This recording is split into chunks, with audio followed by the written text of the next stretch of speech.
All right, everybody. Hope you're doing well. Welcome to another We've Read the Documents live stream. I'm your host, John Brisson. So, yeah, I was on Telegram this morning. I usually, as you can see on my left-hand bar, use Telegram just to keep track of crypto. But I've also been in the Sabmyk Awakening Telegram group because I've been keeping tracks in there.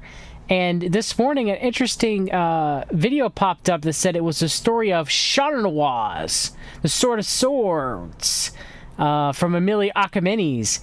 And so I clicked on it, and I was like, hey, what's going on? So let me play it. To start out with, what in the hell is the so-called Sword of SHAWUNAWAZ? God, I can't even pronounce this crap. SHAWUNAWAZ. Do you want to handle this one, John? I'll do my best. I'll do my best. So, first of all, it's some sort of ancient sword that spanned the time of cultures and centuries, known as SHAWUNAWAZ, the heavy sword.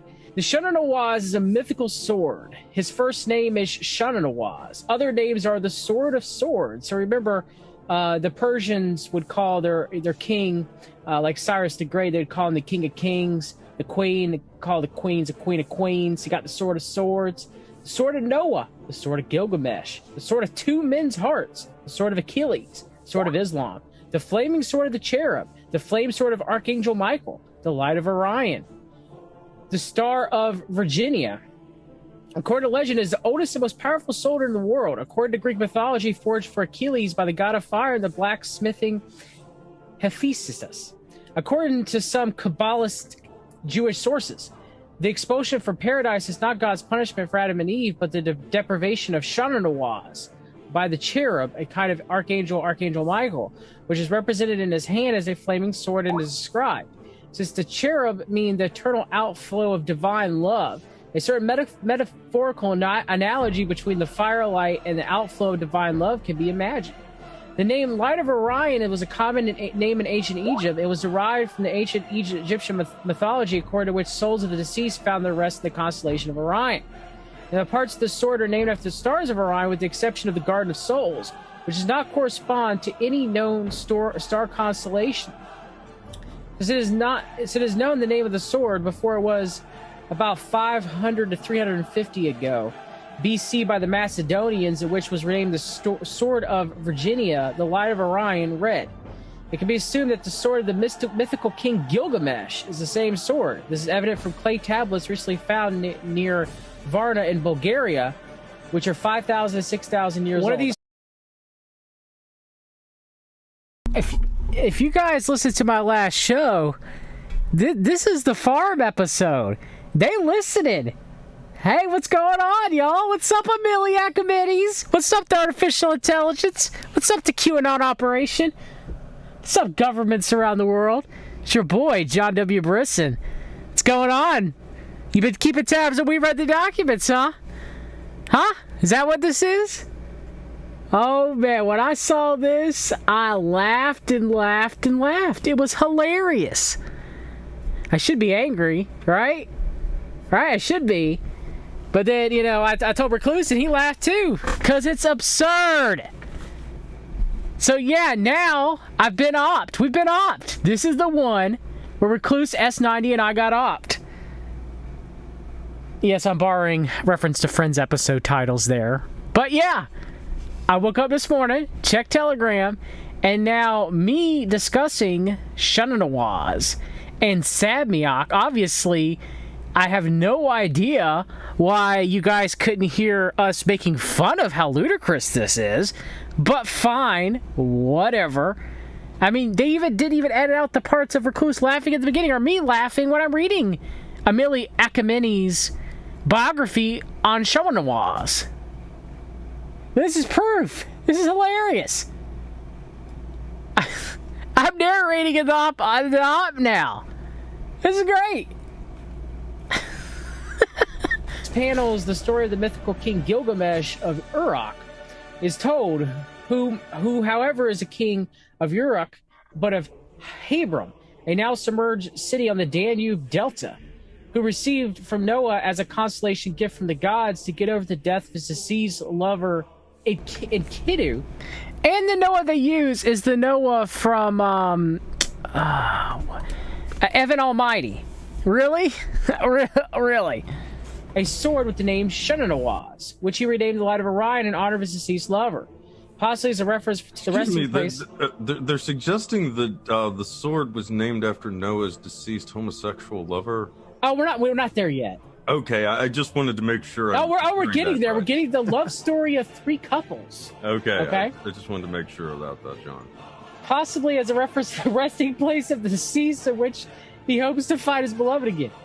In this sword, Gilgamesh and Enkidu are said to be forever so closely yet smoothly fused that nothing in the world could surpass the strength and suppleness, which is why this sword can penetrate everything but nothing except a direct one descendant of Noah, which according to some tablets is the king of a mighty empire sunk under the Black Sea.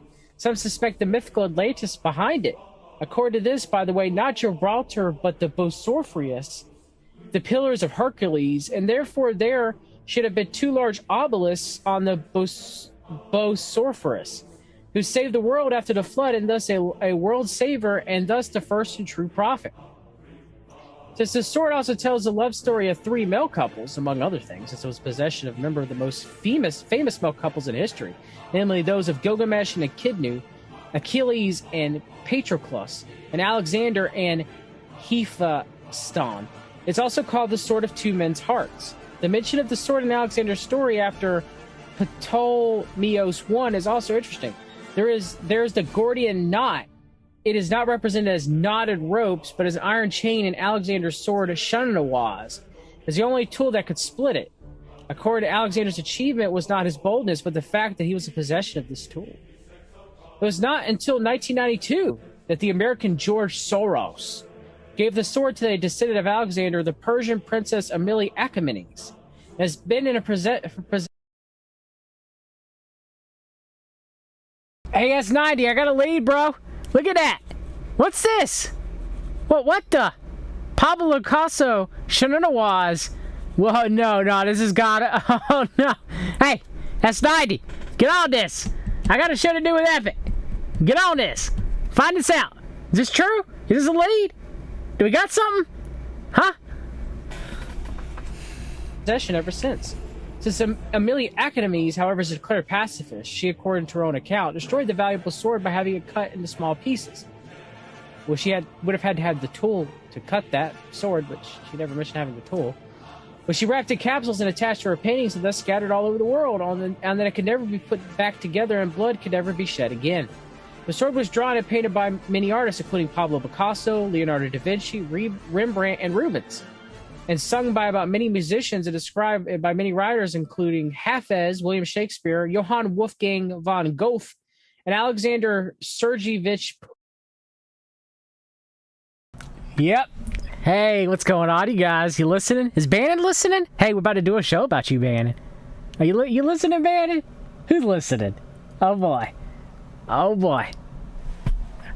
Oh, boy. Whoever's listening out there, you can email me. We've read the documents at protonmail.com if you feel like you shall. But yeah, I should be furious. I should be angry. I should be spooked. I just think it's funny. It's pretty funny. What do you guys think? Let me know. Should I be angry? Should I be spooked? Should I just laugh it off? Gallows humor? I don't know. All right, everybody. God bless. And, yeah. Be a Christian of old, not a Christian of today. Go back and watch my 2 streams on Ameli Achaemenes, SHAWUNAWAZ, Sabmyk, and everything if you want to know more about this current